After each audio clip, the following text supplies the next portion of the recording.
Good morning. Can I open this meeting of the Midlands Combined Authority Investment Board, 24th of July 2023. I need to advise if any member of the public is here and needs to leave before the conclusion of the meeting, which clearly they will have to when we move into private session. Can they advise, because we will need to escort them to the exit of the building. So can you just advise when you want to leave, please? Thank you. Apologies for absence. Yes, Chair, we have apologies from Councillor Bird and Councillor O'Boyle. Thank you. So Councillor Bird and Councillor O'Boyle. Are there any notifications of substitutes? Chair. No notification of substitutes. I'm just going to go around the room so we can identify people here, and then we'll go to the screen because I think some of our colleagues are actually on screen today. So I'm Councillor Bobsley, I'm the Deputy Mayor and I chair the Investment Board. I, Linda Horn, Finance Director for the Combined Authority. My name is Kieran Stockley, I'm the Head of Human Services. Councillor Peter Hughes, Sandwell, Metropolitan Authority. Councillor Steve Simpkins, Wolverhampton City Council. Richard Lawrence, Director Regeneration, City Wolverhampton Council. Gary Taylor, representing GBS LEP. John Godfrey, Interim Exec Director, WFCA, Housing, Land and Property.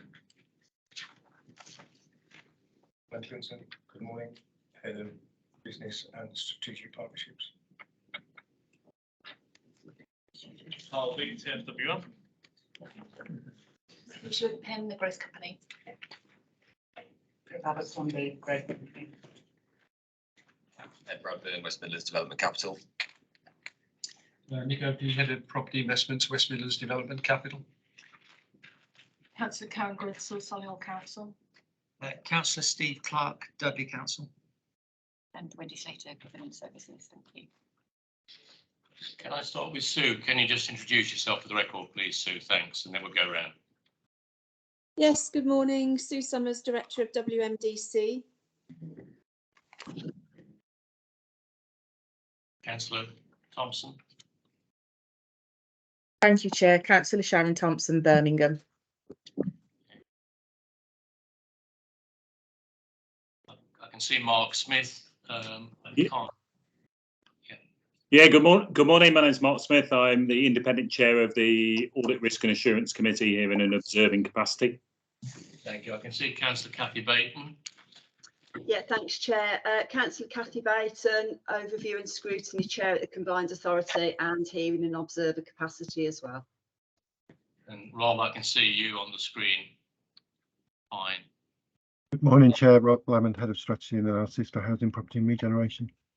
Thank you. And my glasses are not that great, so I can't. Morning, Chair. It's Julia, Head of Governance Combined Authority. Yeah, I think that's great. Thank you. I think we're clear there, aren't we? So everyone's on record now. Thank you. Oh, he's there. Is it? Yeah, Joe, somebody's.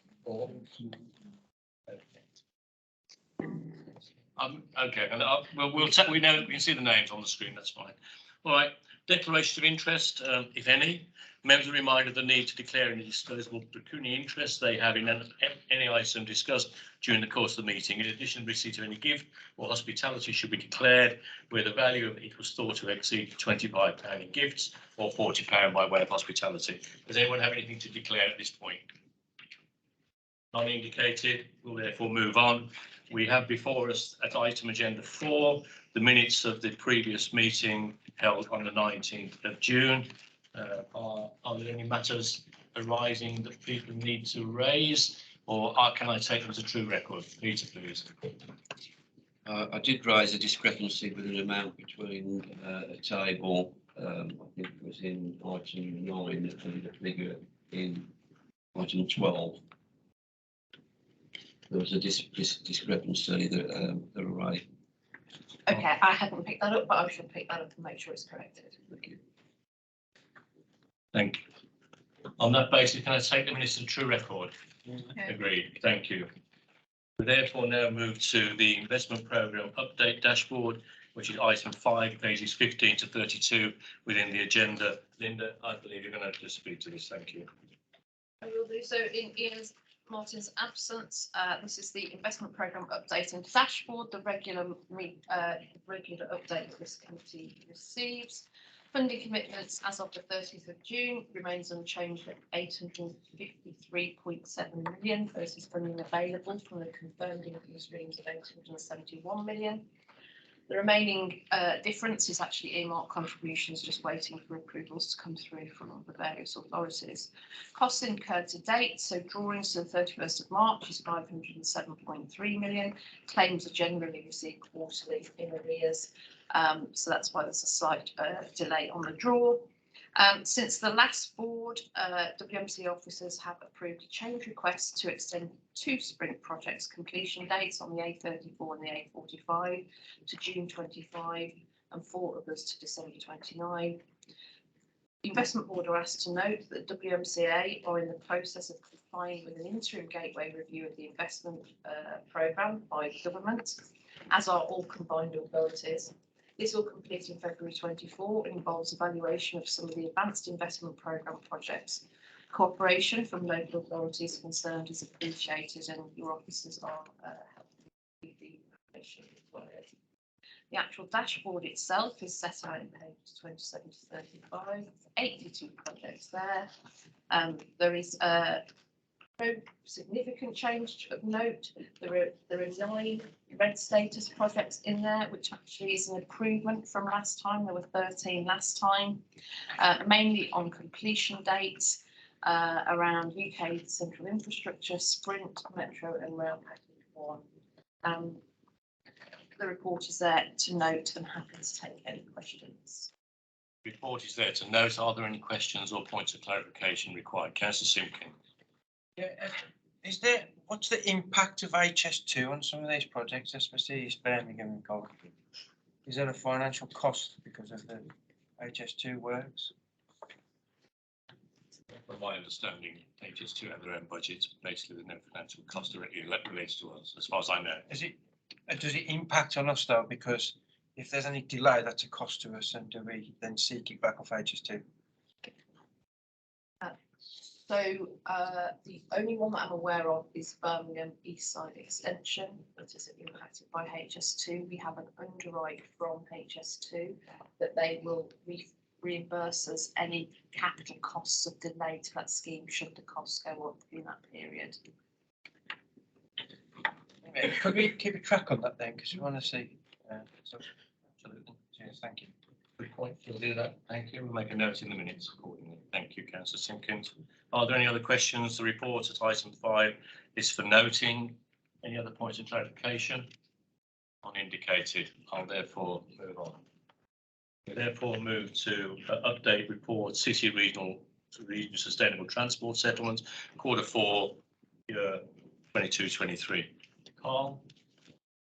Thank you, Chair. Yep, so this is the update on CRSTS, which is our £1 billion transport programme over a 5-year period, and that covers a range of things, so highway maintenance, local network improvement plans, which are small projects undertaken in all local authorities, and a number of major kind of named projects covering a range of things, bus projects, walking, cycling, tram, highways, etc. And what we've got in the report is the year 1 summary of where we got to in the first year of CRSTS, and what we've managed to achieve is approvals of around half of the programme, so around 500 million, and expenditure of around 10% of the programme at just under 100 million.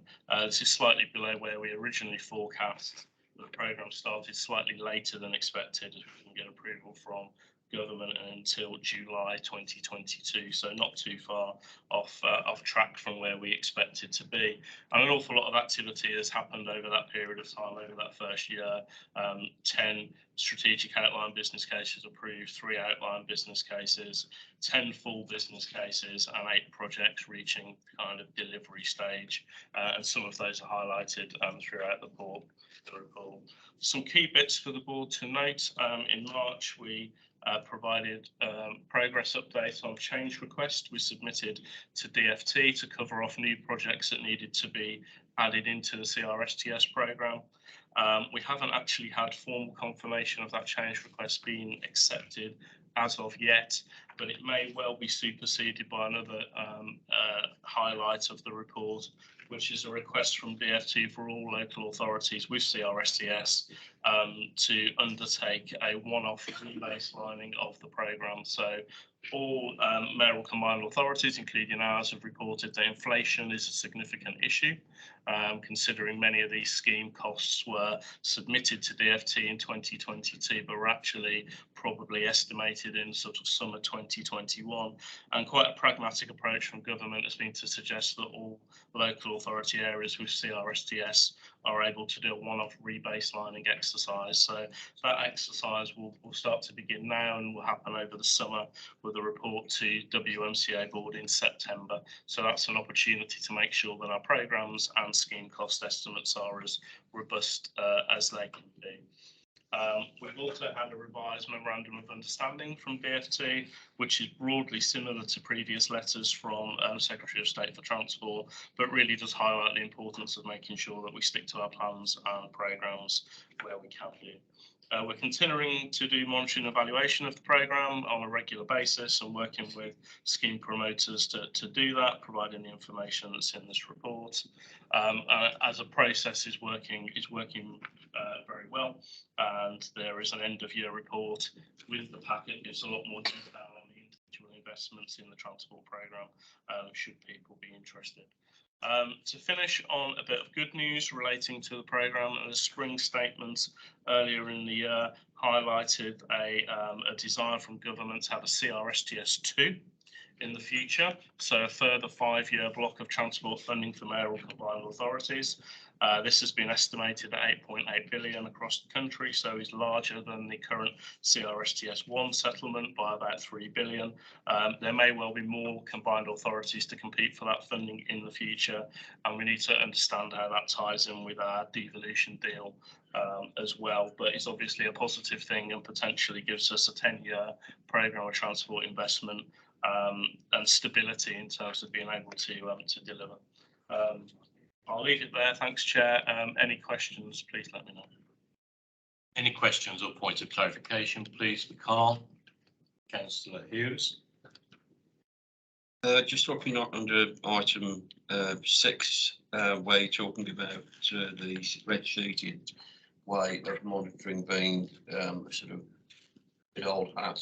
I mean, the likes of London have got much more complicated sort of transport sort of programmes and for quite a long time. Can we learn anything from London in terms of the way they monitor things? Yes, absolutely. I think we can, and there's lots of products on the market that are out there that are essentially cloud-based. They're impossible to input incorrectly. You know, if you put the wrong thing in, it will let you know. Easy for lots of people to see. Again, so people in terms of organisations like this board will be able to log on, and that's what we're investigating at the moment. But we need a solution that works across all of the scheme promoters. So if we come up with an idea and it doesn't work for your local authority, as an example, that won't help. We do definitely acknowledge that emailing lots of spreadsheets around is not the best way of doing it, and we are investigating improved systems to see if we can tackle that issue. The only thing I would say is obviously other combined authorities would be having similar issues probably. Is there any, I mean, as local authorities we look to joint procurement now and again, is there any chance of something like that happening?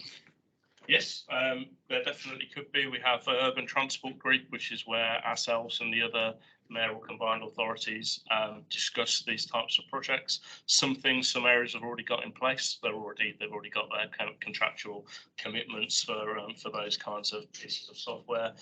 We are trying to talk first of all with the local authorities. So talking with Black Country authorities that use one system called Verto.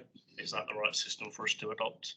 And then how would that work with Coventry, Solihull and Birmingham? So the conversations are beginning. We don't have a solution yet, but it is something that we're actively pursuing. Thank you. Councillor Simpkins.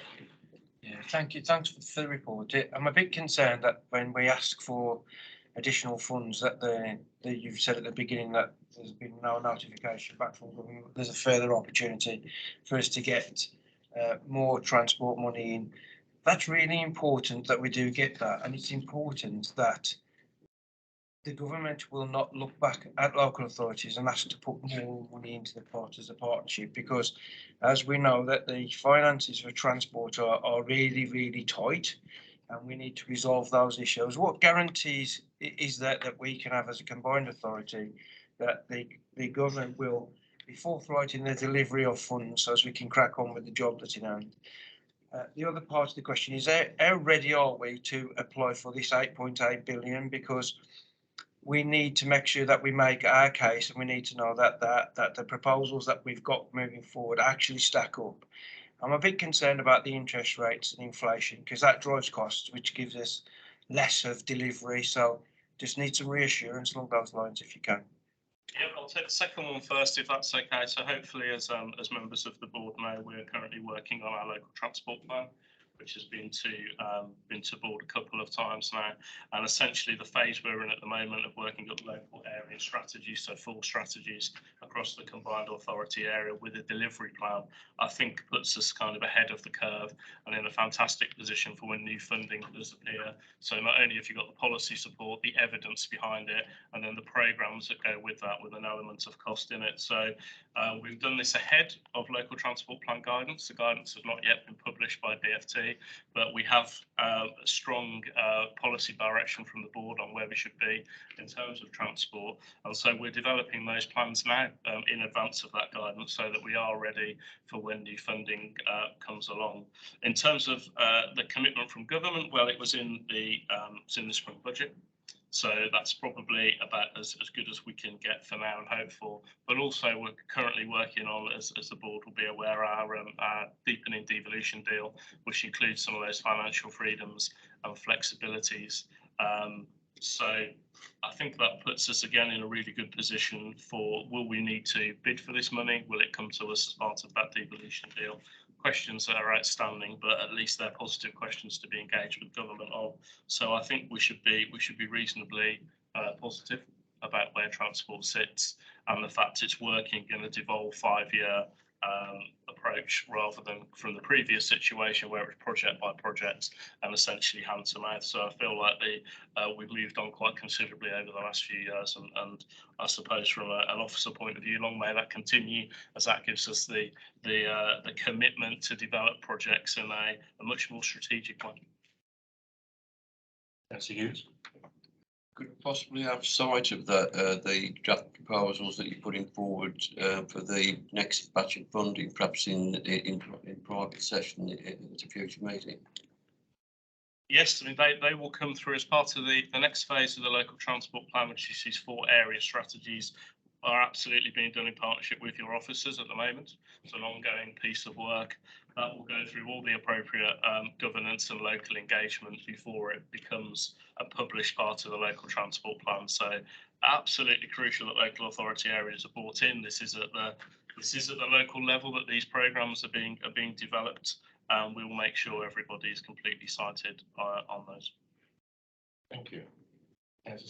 Just a quick one, yeah, forgive me, but I'm going to ask about the Wolverhampton part of the further business case. Can we get a cast iron date when it's going to be finished? Because we've been waiting so long. Is this for the Metro Wolverhampton City Centre? Yeah. As head of strategy and transport planning, I could not comment on when projects are delivered, I'm afraid, but we can get an answer from our colleagues. Thank you. Thank you. Thank you, Carl. The report is for noting and therefore accordingly. Thank you. We now move forward to the public elements of dashboards, not the private elements of the dashboards, which will come later. Therefore, I'll hand over to Nick. Are there any issues just to raise at this point? Thank you, Chair. So item 789 are the public information dashboards managed by WMDC. I will provide a full update under private session on the dashboards, but I am happy to take any questions. Okay. Any points, any questions? And if we've been joined by Councillor Bird on screen, so welcome, Councillor Bird. Thank you, Chairman. Any questions from anyone? No, thank you very much. Commonwealth Games, item 10 on the agenda, Commonwealth Games Major Events Programme business case. This relates to the West Midlands Growth Company and the proposal in the paper. But I'll hand over to, is it Pip? You're going to take it, Pip? Yes. Yeah, and then Pip, have a comment, please. Thank you, Chair.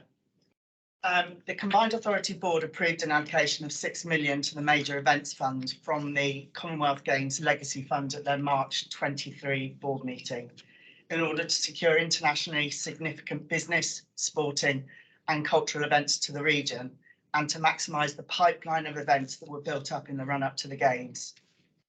The Growth Company will act as Secretariat and Strategic Advisor for local authority applicants to the fund and support them in preparing project business cases to the Combined Authority to go through their single assurance framework. The Combined Authority will remain the accountable body for the fund and have final approval of all funding applications.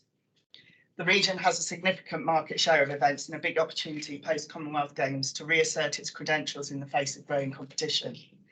We have a good track record of attracting events to the region through our Convention Bureau, but many of the major conferences, cultural and sporting events that we'd like to attract require a contribution from the region, which we've not had to date. The Major Events Fund proposes to address this opportunity directly, focusing on events that require at least 250,000 of financial support to meet hosting costs or are significant for other reasons. Events under that threshold will be referred to the Community Grants Fund. The Growth Company will provide the Secretariat for a newly established Major Events Advisory Group from across the region. The advisory group will be asked to endorse an evaluation framework, a bid submission template and the governance process, which will then go forward for consideration by the Economic Growth Board in September. All local authorities will be asked to submit bids into the fund, including the pipeline that we've already built up, and they will all be evaluated against the framework. A prioritised list of events will be agreed by the advisory group to go forward for approval to the Economic Growth Board. Then each approved event will complete a project business case to go through the Combined Authority single assurance framework before the funding is released. We currently envisage one call for events due to the limited timeframe in which the money must be spent, which is by March 25, and will support the local authorities in submission of their bids. The Growth Company is currently discussing post-decision evaluation and monitoring, but we expect the Major Events Advisory Group to essentially pivot to becoming a programme board and reporting into the EGB. Thank you. I'm open for questions. So the purpose today is in essence for us to approve the business case, which is before us, and to agree the proposed governance arrangements. I just want to come back to those in a moment, and agree to delegate authority to EGB. The issue on Sport Accord is being dealt with in parallel, I believe. Is that right? Can you just confirm that for us? Yes, apologies, I meant to say that. The Combined Authority Exec Board is considering a decision on Sport Accord in parallel, which will take a significant proportion of this major events fund. That was going to be my point. I mean, there's a figure, a round figure of £3 million. I mean, how clear are that, well, that would be required? And I just want to make sure we have a governance line on that to make sure we're only spending what we need to spend with regard to Sport Accord. So, £3 million is the maximum amount that has been calculated based on prior events and people running the Sport Accord event previously. Obviously, that is subject to change, but if anything, we hope to get that lower than the 3 million, not above, because we will be looking for sponsorship of the exhibition and things like that to help towards that budget. I suppose the point I'm making is it's half of the available funds. It's quite a lot of money to give to one event, basically. And I just want to make sure, and I think from my perspective and the board's perspective, that we're not going to just have £3 million and assume that is the sum that would be spent. So I'm reassured by what you said, Pip. That's fine. I'll go to Councillor Grinsell.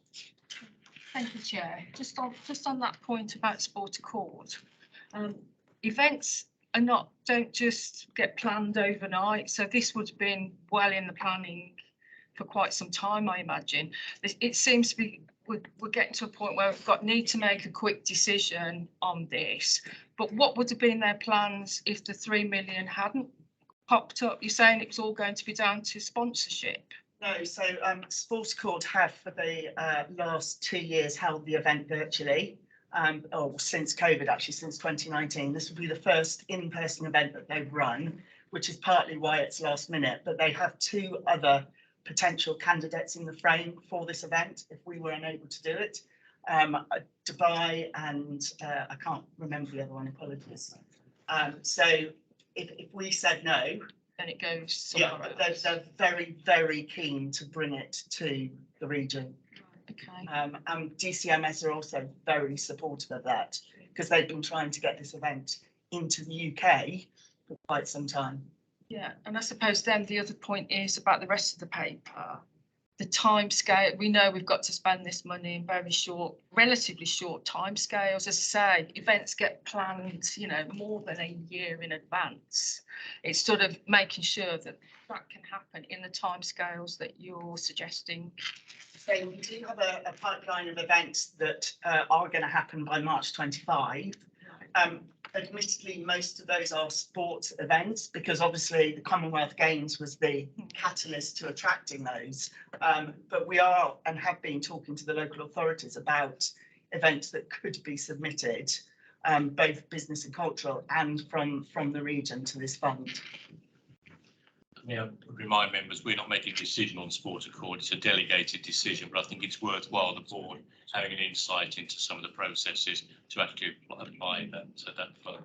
I'll take Councillor Hughes. Chair, as you said, it's quite a sizable sum out of the whole to be spending on one particular item. I'm just wondering whether how we're going to evaluate the impact of that particular event on the wider combined authority area in particular. Obviously, it's going to be focused on Birmingham. It's £3 million. How is it going to impact the rest of us, basically? How are we going to benefit from it? So we were asked by the Mayor at the Mayor and Chief Exec's meeting to do a paper on how it would impact the region. The main sort of benefit of Sport Accord is that it brings all the sports around the world into our region, and we will be working with the local authorities to make sure that any event space you have in your region that we could land an event in, and we will be bringing those people out to your region so that they can see the potential for the next 10 years, hopefully, for those events. Okay, Steve, please. Thank you, Chair. Very similar point. Just knowing that this is all going into Birmingham, and how is it going to affect us in Dudley, and how are we going to benefit from that half of that money being spent? And my other point is the suggestion for the £250,000. I'm wondering whether it would be more prudent to support local sporting events that fit under the £250,000, such as the Dudley Grand Prix, which cost us £89,000. Whether it be better to just bring that down and do more events with it. I think I take your point, and I think you've spoken to your officers about how we could possibly look at the Dudley Grand Prix maybe over two years worth, and make sure. And I think that's why we've also introduced the 250 as our aim, but we will look at other events if there is another economic reason that makes them a sort of a significant event. So if it's the only event in Dudley, for example, that we would consider looking at that. The Major Events Advisory Group will be made up of people from right across your region. You've all been asked to nominate someone, and I think we've had 3, but we're still awaiting the other 4.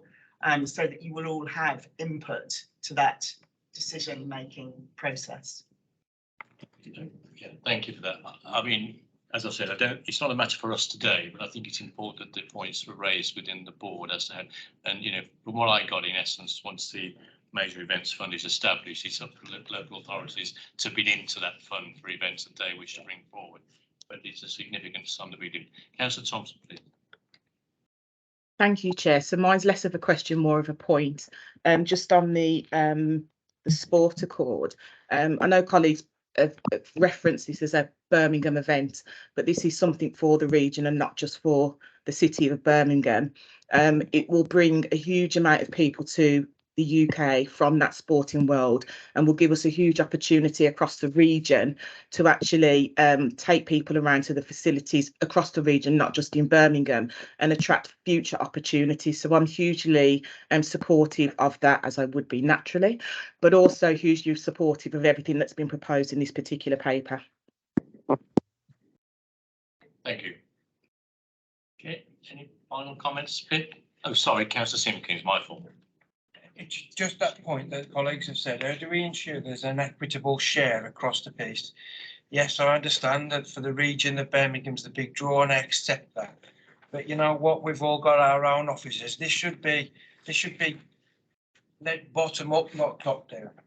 For me, I think it's a bit top down heavy, to be perfectly honest.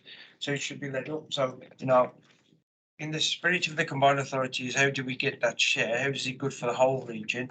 Can I tell you this, that when we did have the Commonwealth Games, we had 1 day of cycling between us and Dudley.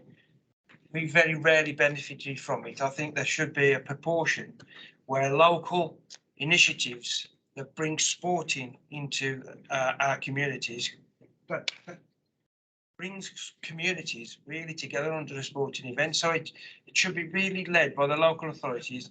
I accept there's going to be a bigger share for Birmingham. That's the biggest draw for the region. But make sure that we filter it equitably across the piece so it benefits everyone in their own local input, the way that they do it. That, for me, is the way that it was always envisaged to do. But thanks for the report. Welcome it, obviously. If we want to spend plenty of money. Thanks. I mean, thanks, well made. I'm going to pass it over to Linda. Yeah, just a technical point on this. So whilst you're not being asked to specifically approve sport accord today, what you are doing is approving the major events programme with sport accord in it. And as a result of today, should you approve the report, the executive team will make the decision in the next 24, 48 hours to grant the 3 million to sport accord. That's, I just wanted to, so yeah, everybody's clear that that's what will happen. Yeah, but you've noted our comments. Thank you. So in essence, as Linda has pointed out, we are agreeing the establishment of a major events fund, approve the appended programme business case, which seeks £6 million from the Legacy Enhancement Fund to establish that events fund, agree the proposed governance arrangement to ensure that the major events fund is administered in a collaborative and transparent manner, and agree to delegate authority following an economic growth board approval on the shortlisted major events opportunities to the interim director of employment, skills, health and communities in consultation with the executive director of strategy, inclusions and net zero, WMCA section 151 officer and WMCA monitoring officer to onward funding. Are we all content? No dissent. Thank you. That's agreed. I now have to exclude the press and the public, and I therefore pass the following resolution. That in accordance with section 108(4 of the Local Government Act 1972, the press and public be excluded from the meeting during the consideration of the following items of business as they involve the like disclosure of exempt information related to the business affairs of any particular person, including the authority. I'll have to be escorted out, Tim. So, Well, I'd just like to make. no, please, no, Tim.